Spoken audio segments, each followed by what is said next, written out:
Bonjour à tous. Aujourd'hui, je vais faire une présentation d'un concept qui n'est pas forcément trivial à comprendre au début.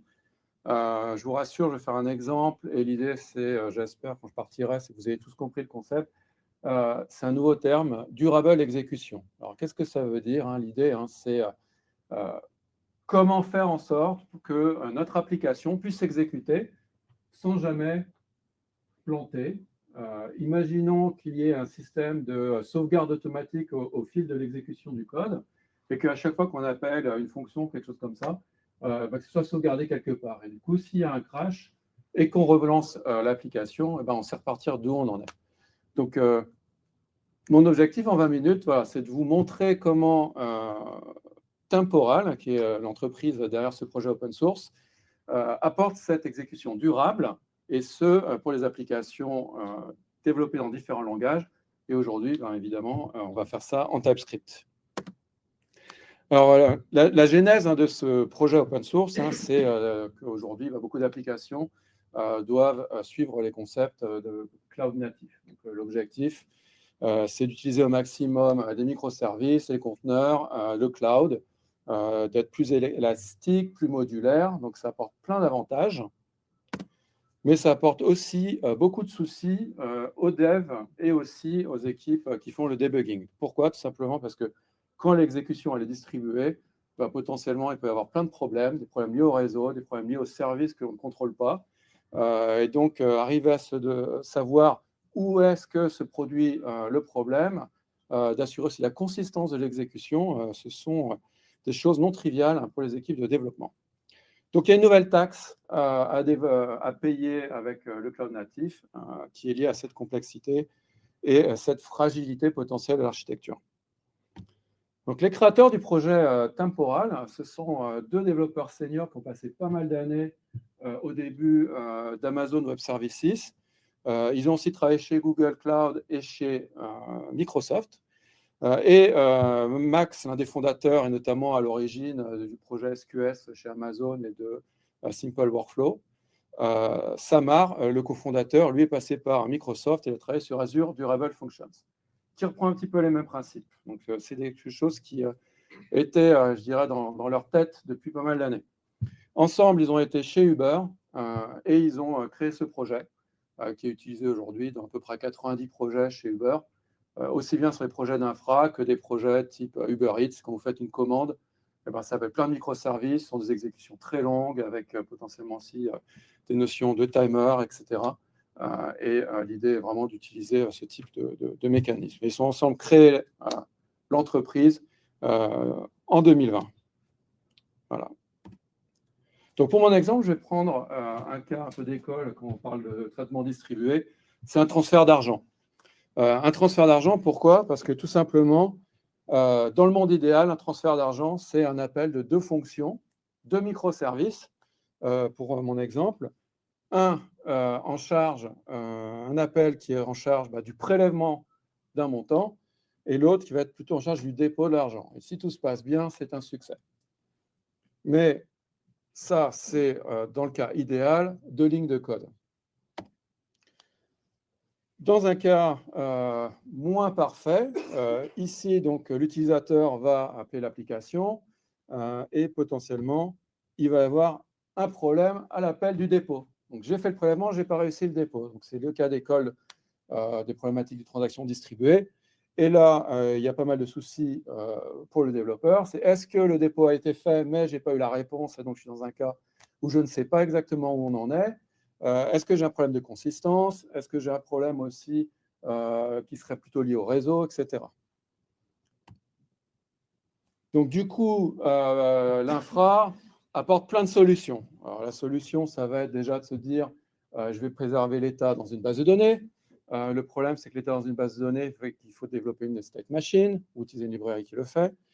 À l'échelle, c'est que cette base de données, il faut la faire grossir. Et donc, commencer à se poser des problématiques aussi de distribution, de sharding. Il faut aussi se dire peut-être que si mon service ne répond pas, j'ai des timeouts, donc il faut faire des queues, des timers, des schedulers. Et quand on distribue aussi, utiliser des technos comme Zookeeper qui sont assez pénibles à utiliser. Donc, au final, les 2 ou 3 lignes de code deviennent tout un paquet de code juste lié à la problématique de distribution. Gestion des erreurs, gestion des timeouts, gestion des rejeux, et ainsi de suite. Donc, ils sont venus avec cette idée de dire on va faire un système, une plateforme d'exécution durable. Et du coup, dans l'exemple du transfert d'argent, on va appeler la fonction de transfert, mais au moment de l'appel, on va préserver l'état. On va sauvegarder qu'on fait un appel. Puis ensuite, dans l'exécution de ces transferts d'argent, on va appeler le dépôt, enfin, pardon, le prélèvement d'abord. Juste avant l'appel, je sauvegarde encore l'état. Puis à la réponse, je re-sauvegarde, et ainsi de suite. Et donc, à chaque fois, ce que va faire le système, c'est qu'au fil de l'avancée du code, il va sauvegarder l'avancement dans une base de données. Il va assurer aussi du queuing, c'est-à-dire empiler les demandes, et puis si jamais il y a la concurrence d'accès, assurer que ça se fait au fil de l'eau, le threading, les timers, et ainsi de suite.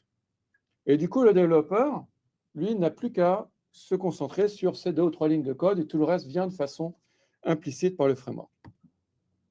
Et donc, dans ce cas-là, si j'ai mon problème au moment du dépôt, eh ben, le système, qu'est-ce qu'il va faire? Eh ben, il va détecter qu'il y a une erreur dans l'appel, l'état est préservé, il va faire tout seul les rejeux, et dès qu'il aura une réponse, il renverra à la fonction transfert pour qu'elle se mette à jour et puis que ce soit un succès.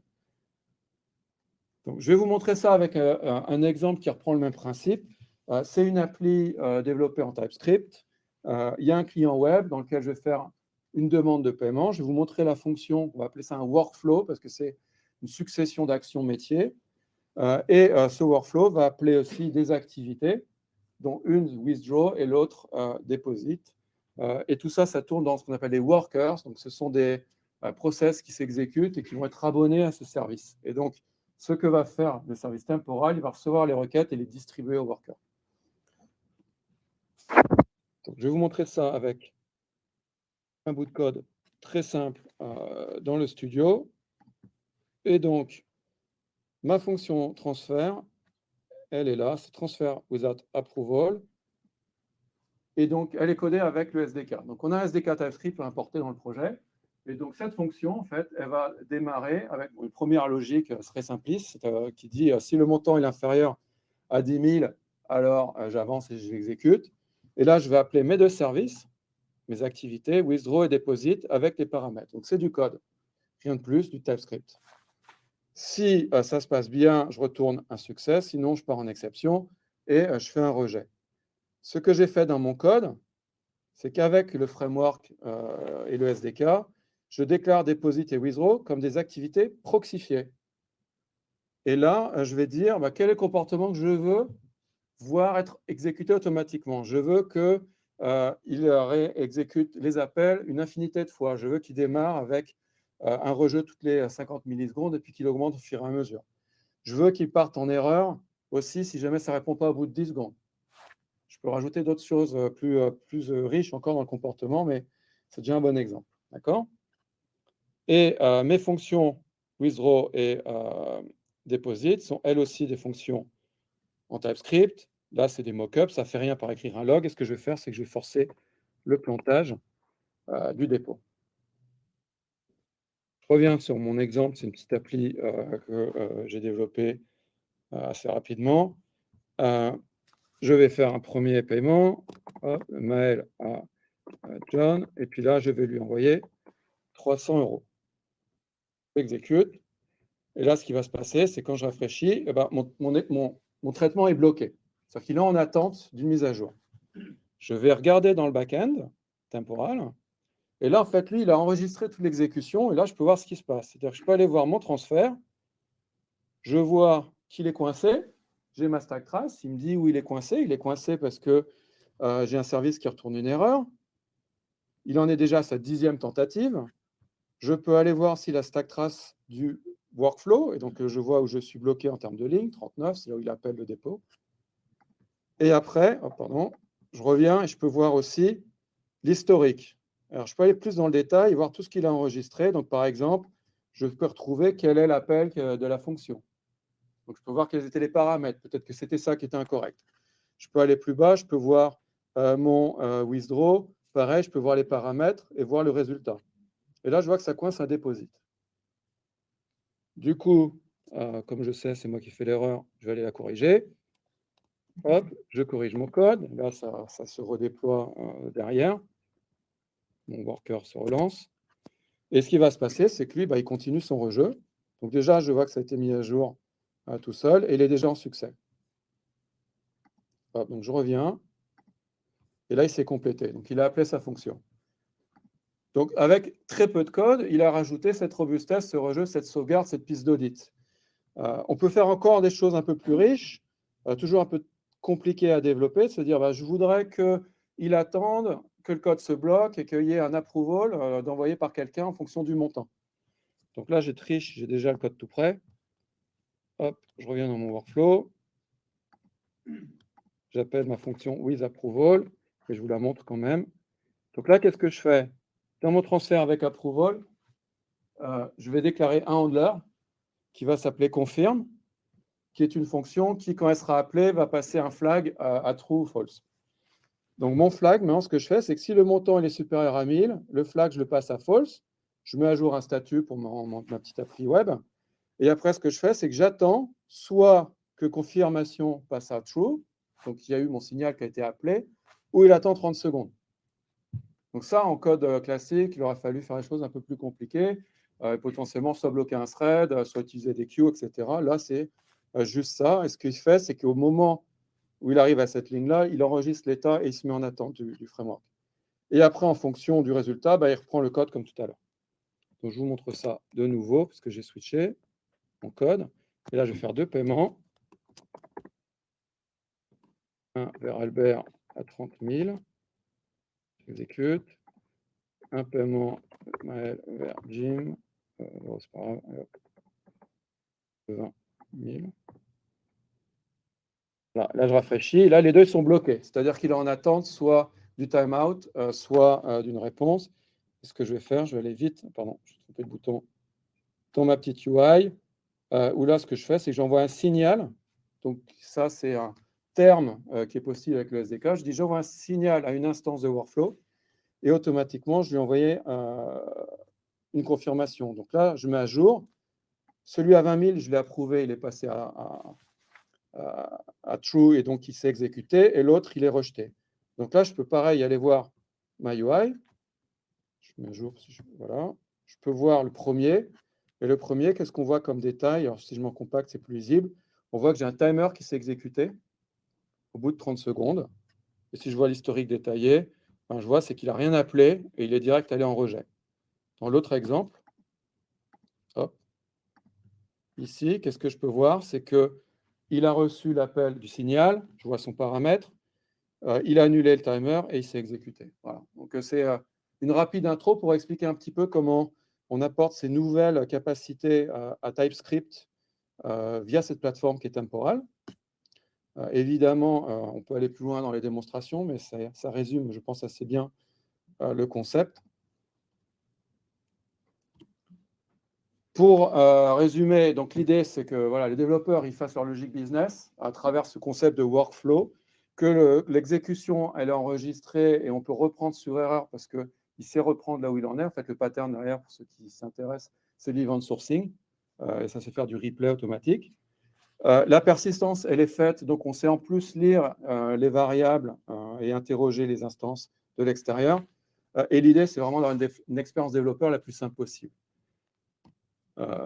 Quelques exemples de cas d'usage. Enfin, on a pas mal de techno, soit des éditeurs, soit des entreprises qui utilisent cette solution-là. Par exemple, Coinbase utilise ça. On a pas mal d'utilisation dans la crypto.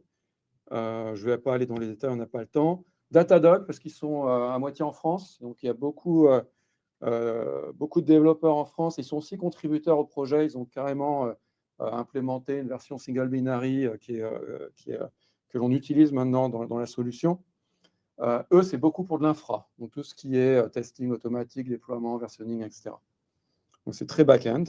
Voilà, on en a pas mal d'autres. Netflix utilise ça pour Spinnaker, qui est leur technologie d'intégration continue. Snapchat pour les stories, c'est l'un des plus gros utilisateurs en termes de volume. Voilà, j'ai pas mal d'exemples, donc n'hésitez pas si vous voulez discuter, je pourrais vous en parler. En France, beaucoup de startups, parce qu'on vient pas mal de ce milieu-là, et on commence doucement à avoir des utilisateurs dans les grandes entreprises. En France, Gringot, par exemple, c'est une start-up française, pour ceux qui connaissent. Airbyte aussi, c'est des Français, même s'ils sont aux États-Unis. Donc, j'aime bien en parler. Voilà, si vous voulez regarder plus en détail, n'hésitez pas à aller voir le GitHub. Alors, ça marche 100% en open source. Le modèle économique d'entreprise, c'est un service cloud managé. Donc, il y a des entreprises qui l'utilisent en production en mode OSS. Il n'y a pas de souci avec ça. Le SDK TypeScript, il est accessible aussi sur GitHub. Il y a aussi des samples. Donc, il y a pas mal de choses assez intéressantes. On a une formation gratuite en ligne aussi sur TypeScript. Et on a une communauté très active sur Slack. Donc, pareil, n'hésitez pas à venir. J'y suis. Et on a des gens dans différents domaines, que ce soit serveur, que la techno, elle est polyglotte. Donc, ça a été créé en Go. TypeScript, c'est un des frameworks qui a le plus de succès, parce qu'il n'y a pas d'équivalent réellement dans le monde TypeScript pour faire ce genre de choses. Et on vient de rajouter .NET très très récemment, donc je suis content d'être chez Microsoft pour ça. Voilà, il est en alpha, donc on attend les retours des utilisateurs. Donc vous pouvez avoir les activités en .NET, le front en TypeScript par exemple, ce genre de choses. Voilà. Donc merci, j'ai fini pour l'après. Est-ce que vous avez des questions? Je ne sais pas s'il y a le temps pour les questions. Oui. Oui, j'ai posé une question. Quand tu dis que c'est open source et que vous utilisez Event Sourcing, c'est quoi l'Event Store que vous utilisez? C'est une version maison de Cassandra. Donc, ce n'est pas vraiment un Event Store, c'est une base de données, mais c'est... Ouais. Oui, je peux encore regarder le repo. Mais ça marche avec MySQL et Postgre en version faible volumétrie, mais au bout d'un moment, à très très grosse volumétrie, il faut Cassandra. Oui. J'ai une question, peut-être ça a été couverte, mais donc quand il y a le système de retry et qu'on rappelle le back-end pour faire le déposit, en fait, on ne sait pas si le dépôt a vraiment été fait, s'il y a eu un changement d'état dans le back-end et ensuite ça a trop. Est-ce qu'il y a des mécanismes du coup, dans la SDK pour gérer ce genre de choses? Oui. On va vérifier que la requête. Alors, c'est une bonne question. En fait, oui. Oui, donc pour reformuler la question, dans le cas, par exemple, du dépôt où ça plante et qu'il y a des rejeux, est-ce qu'il y a des mécanismes pour savoir où on en est ou ce genre de choses pour pas essentiellement faire plusieurs fois le dépôt? Alors déjà, il y a un design qui est recommandé, c'est d'être idempotent, donc qu'on puisse appeler plusieurs fois la même méthode sans que ça fasse de problème. Néanmoins, il y a une notion de contexte qui fait que dans l'activité, on peut savoir qu'on est en rappel. Donc, on peut savoir que c'est un rappel numéro 2, 3 ou 4. Donc, ça peut permettre aussi d'avoir des choses intelligentes, de dire je suis dans le cas d'un rejeu et donc je peux faire des choses différentes. Oui. Une question, dans un contexte serverless, on peut lancer le processus ou vraiment il faut qu'on ait une image ou un process node qui soit lancé? Ouais, ça, très bonne question. Est-ce que ça marche en serverless? Non. Il faut l'architecture fait du long polling, donc il faut des process qui tournent tout le temps. Et donc, ça va plutôt nécessiter un pod. Ouais. Donc, on est plutôt dans un pod cube. OK. Si vous avez d'autres questions, de toute façon, on peut voir après. Merci.